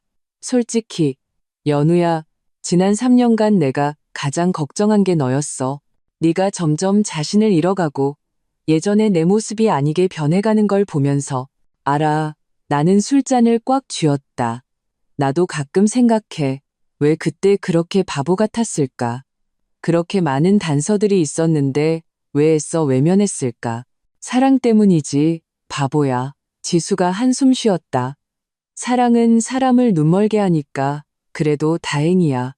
네가 마침내 깨어났으니까. 다음 날 아침 중개인에게서 전화가 왔다. 빌라가 12억 5천만 원에 거래되었다고 했다. 시세보다 5천만 원이나 높은 가격이었다. 매수자는 싱글맘으로 빌라의 학군과 인테리어 스타일을 마음에 들어했다고 한다. 서연우님, 매수자께서 최대한 빨리 등기 이전을 원하시는데 괜찮으실까요? 중개인이 조심스럽게 물었다. 문제 없어요. 나는 흔쾌히 답했다. 내일 바로 서류 처리하러 갈게요. 전화를 끊자 갑자기 모든 짐을 벗은 듯한 해방감이 밀려왔다. 그 끔찍한 기억으로 가득 찬 집이 마침내 과거가 되려 하고 있었다. 등기 이전 절차는 놀라울 정도로 순조로웠다. 마지막 서류에 서명하고 나자 우아한 중년 여성인 매수자가 내 손을 잡으며 말했다. 서연우 씨, 뉴스 봤어요. 정말 용감하시더군요. 이 집은 제 손에서 사랑과 웃음으로 가득 차게 될 거예요. 내 눈시울이 뜨거워졌다. 감사합니다. 이 집에 꼭 필요한 것이 바로 그거예요. 부동산 거래소를 나오며 마지막으로 빌라에 한 번 더 가보기로 결심했다. 새 주인은 내일 입주할 것이고 지금 그곳은 텅 비어 있을 것이다. 익숙한 문을 열자 집안은 텅 비어 있었다. 오직 내 발소리만 울려 퍼졌다. 거실 창으로 햇살이 들어와 바닥에 금빛 흔적을 남겼다. 나는 천천히 모든 방을 둘러보았다. 기억이 파도처럼 밀려왔다. 거실에서는 박준영이 내가 만든 음식이 입맛에 맞지 않는다며 식탁을 엎은 적이 있었다. 서재에서는 그가 밤새 야근하며 실제로는 이수진과 영상통화를 했다. 침실에서는 그가 술에 취해 부부관계를 강요했다. 하지만 아름다운 순간도 있었다. 부엌에서는 내가 부모님을 위해 푸짐한 저녁 식사를 준비했었다. 발코니에서는 친구들과 와인을 마시며 밤새 수다를 떨었다. 정원에서는 내가 직접 심은 장미가 해마다 활짝 피었다. 안녕, 나는 나지막이 말했. 조용히 문을 닫았다. 이번에는 뒤돌아보지 않았다. 빌라 단지를 떠날 때 문 앞에서 박준영의 동생 박준호를 만났다. 그는 초췌해 보였고 나를 보자 흠칫 놀라더니 빠른 걸음으로 다가왔다. 형수, 아니 서연우 씨, 그가 더듬거리며 말했다. 혹시 돈 좀 빌려줄 수 있을까요? 형이 잡혀가고 여자친구네 집에서 파혼하자고 하고 엄마는 고혈압으로 입원하셨어요. 나는 내 귀를 의심했다. 박 씨 집안 사람들이 아직도 내게 돈을 요구할 뻔뻔함이 남아있다니. 박준호 씨, 내가 침착하게 말했다. 당신 형이 내 서명을 위조해서 빌라를 담보로 대출받으려 한 게 바로 당신 신혼집 사주려고 한 거라는 건 알아요? 그의 얼굴색이 변했다. 저는 그 돈이 어떻게 생긴 건지 몰랐어요. 당신네 집안은 정말 한결같네. 나는 냉소했다. 당신 형이 감옥 가고 엄마가 입원하고 당신 결혼이 깨진 거. 그건 다 인과응보야. 충고하는데 앞으로는 정신 차리고 살아요. 말을 마치고 나는 몸을 돌려 걸어갔다. 박준호가 등 뒤에서 분노에 차소리쳤다. 서연우, 이독하고 무정한 여자. 우리 형이 눈이 삐었지. 너 같은 걸 아내로 맞다니. 나는 돌아보지 않았다. 그저 손을 들어 한번 흔들어 주었다. 마지막 작별 인사였다. 오피스텔로 돌아와 마지막 짐을 꾸리기 시작했다. 싱가포르 회사의 인사팀에서 입사 안내서와 임대주택 추천 목록을 보내왔다. 엠마도 친절하게 생활필수품 목록을 정리해서 보내주었다. 새로운 삶이 밝고 희망차게 나를 향해 손짓하고 있었다. 밤에 어머니와 영상통화를 했다. 아버지는 옆에서 이것저것 걱정스럽게 물으셨다. 두 분은 기어코 나를 싱가포르까지 바래다 주겠다고 하셨지만 나는 사양했다. 아빠, 엄마, 저 이제 어린애 아니에요. 내가 웃으며 말했다. 그리고 싱가포르 치안이 얼마나 좋은데요. 걱정하실 거 없어요.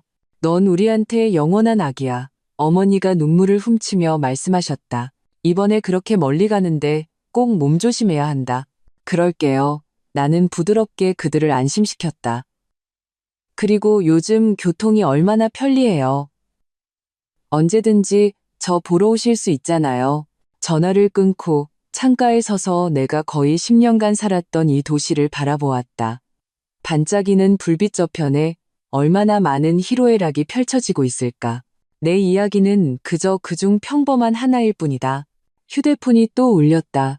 지수였다. 연우야, 방금 법원에서 연락 왔어. 박준영, 죄를 인정했대. 검찰에서 3년형을 구형할 예정이래. 그리고 변호사를 통해서 널 한번 만나고 싶다는 의사를 전해왔어. 안 만나. 나는 단호하게 말했다. 나랑 그는 이미 할 말이 없어. 그럴 줄 알았어. 지수가 웃었다. 비행기표는 예약했고 내가 공항에 데려다 줄까? 내일 오후 3시 비행기야. 마중은 괜찮아. 나 이별하는 장면 제일 싫어하잖아. 그럼 잘 다녀와. 지수의 목소리가 갑자기 메었다. 연락 자주 하고 새 남자 생겼다고 옛 친구 잊으면 안 돼? 그럴 리가. 넌 내 최고의 친구인데. 내 코끝이 찡해졌다. 내가 자리 잡으면 싱가포르로 초대할게. 밤이 깊었다. 마지막 짐을 꾸리고 불을 끄고 침대에 누웠다. 내일 이 시간이면 나는 3만 피트 상공에서 완전히 새로운 삶을 향해 날아가고 있을 것이다. 눈을 감자 지난 3년의 순간들이 주마등처럼 스쳐 지나갔다. 고통, 배신, 몸부림, 그리고 깨달음, 모든 것이 결국 성장의 힘이 되었다. 어디선가 본 글귀가 떠올랐다. 어떤 길은 혼자 걸어야 하고 어떤 눈물은 혼자 흘려야 하며 어떤 고통은 혼자 감내해야 한다. 하지만 그 길을 지나고 나면 더 나은 자신을 만나게 될 것이다. 내일 태양은 평소처럼 떠오를 것이다. 그리고 나는 더 이상 참고 희생만 하던 서연우가 아닐 것이다. 싱가포르 창이 공항 입국장은 인파로 붐볐다. 나는 짐수레를 밀고 나오자마자 내 이름이 적힌 팻말을 든 엠마를 한눈에 발견했다. 3년 만에 만난 그녀는 깔끔한 단발머리에 세련된 정장 차림으로 영국에 있을 때보다 훨씬 더 당당해 보였다. 연우, 그녀가 달려와 나를 뜨겁게 안아주었다. Welcome to your new life. 엠마는 내가 회사 근처 아파트에 자리 잡는 것을 도와주고 맛있는 바쿠테, 베이에이키 QTH도 사주었다. 식사 자리에서 그녀는 조심스럽게 내 이혼 소송에 대해 물었다. 나는 간략하게 설명했다. Bloody hell, 엠마가 눈을 동그랗게 떴다. That bastard deserves to rot in jail. 그 자식 감옥에서 썩어 마땅해. 나는 웃으며 고개를 저었다. 지난 일은 그냥 지나가게 둬야지. 이제 난 앞만 보고 싶어. 새로운 일은 도전적이었지만 흥미로웠다. 아시아 태평양 지역 마케팅 시니어 매니저로서 나는 새 나라의 브랜드 프로모션을 책임졌다. 바쁜 업무는 내가 과거의 그늘에 잠겨있을 시간을 주지 않았다. 매일이 충실하고 의미 있게 지나갔다. 한 달 후 장 변호사님으로부터 이메일을 받았다. 박준영은 공문서 위조죄와 사기죄로 징역 3년형을 선고받았다. 동시에 법원은 이혼 판결을 강제 집행했고 박준영 명의의 예금은 내 계좌로 이체되었다. 이수진도 일부 금액을 반환해야 했다. 이메일에는 지역신문 사회면 스크랩 사진도 첨부되어 있었다. 제목은 아내 명의 빌라 위조에 사기 대출, 분노한 아내 이혼 소송이었고 사진에는 박준영이 기자들에게 둘러싸여 곤욕을 치르는 모습이 담겨 있었다. 나는 평온하게 이메일을 닫았다. 마음에는 아무런 파동도 일지 않았다. 주말, 나는 회사가 주최한 마리나베이 유람선 행사에 참여했다. 밤의 싱가포르 강변은 불빛으로 찬란했고 동료들은 잔을 부딪히며 즐거워했다. 마케팅 총괄이사인 잭슨이 샴페인을 들고 내 곁으로 왔다. 연우, 듣자 하니 한국에서의 임원직을 포기하고 싱가포르로 왔다던데 용기가 대단하군요. 나는 미소만 지었다. 그는 내가 이곳에 온 것이 경력 발전 때문이 아니라 끔찍한 과거로부터 도망치기 위함이라는 것을 알 리 없었다. 석 달이 지나자 나는 싱가포르의 생활 리듬에 완전히 적응했다. 일도 궤도에 올랐고 새로운 친구도 몇 명 사귀었다. 가끔 인스타그램에 싱가포르의 맛집과 풍경 사진을 올리면 지수가 항상 첫 번째로 좋아요를 누르고 질투나서 못생겨짐이라는 댓글을 달았다. 평범한 화요일 아침, 나는 분기 보고서를 준비하고 있었다. 갑자기 휴대폰이 울렸다. 낯선 번호였고 발신지는 대한민국이었다. 여보세요? 나는 잠시 망설이다 전화를 받았다. 서연우, 맞니? 한없이 쇠약한 여자의 목소리가 들려왔다. 나 준영이 엄마다. 하마터면 휴대폰을 떨어뜨릴 뻔했다. 김미숙, 그녀가 어떻게 내 새 번호를 알았을까? 무슨 일이시죠? 나는 목소리를 차갑게 했다. 연우야. 그녀의 목소리에 울음이 섞였다. 엄마가 잘못했다. 예전엔 다 엄마가 잘못했어. 제발 우리 준영이 좀 용서해주면 안 되겠니? 걔가 감옥에서 벌써 2번이나 아팠어. 의사 말이 이대로 가다가는. 김미숙 여사님, 나는 그녀의 말을 끊었다. 첫째, 당신은 제 엄마가 아닙니다. 둘째, 박준영이 감옥에 간 것은 자업자득입니다. 마지막으로 다시는 제게 연락하지 마세요. 어떻게 이렇게 독할 수가 있어. 그녀의 목소리가 갑자기 날카로워졌다.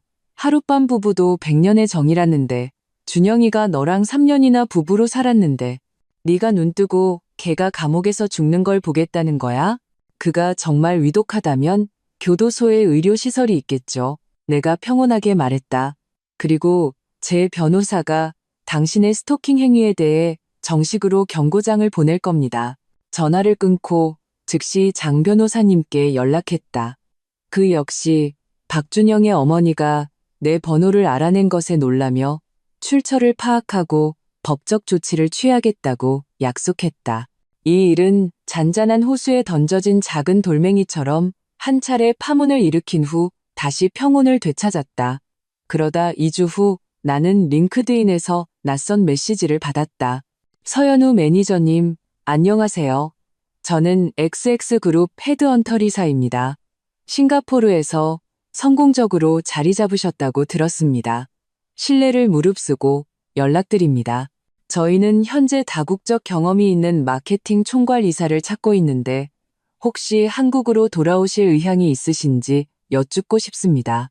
XX그룹은 국내 업계의 거물이었다. 마케팅 총괄 이사는 내가 꿈에 그리던 자리였다. 하지만 한국으로 돌아간다니 나는 아직 그 상처로 가득한 곳을 마주할 준비가 되지 않았다. 나는 정중하게 답장했다. 현재 업무에 만족하고 있으며 당분간 이직 계획은 없습니다. 헤드헌터는 곧바로 답장을 보내왔다. 이해합니다. 하지만 흔치 않은 기회라 다시 한번 말씀드립니다. 연봉 2억 원의 스톡 옵션, CEO 직속 보고입니다. 만약 마음이 바뀌시면 언제든 연락 주십시오. 2억 원. 지금 내 연봉의 2배가 넘는 금액이었다. 나는 그 메시지를 한참 동안 바라보다가 결국 삭제하지 않았다. 시간은 쏜살같이 흘러 어느덧 내가 싱가포르에 온 지 반년이 되었다. 그동안 내 팀은 2개의 큰 고객사를 성공적으로 유치했고 CEO는 연말 회의에서 나를 콕 집어 칭찬했다. 엠마는 내가 본 해외 파견 직원 중 가장 적응이 빠른 사람이라며 심지어 영주권 신청을 부추기기 시작했다. 하지만 한국에서의 그 일자리 제안은 계속 내 머릿속을 맴돌았다. 그 자리가 탐나서가 아니었다. 그것은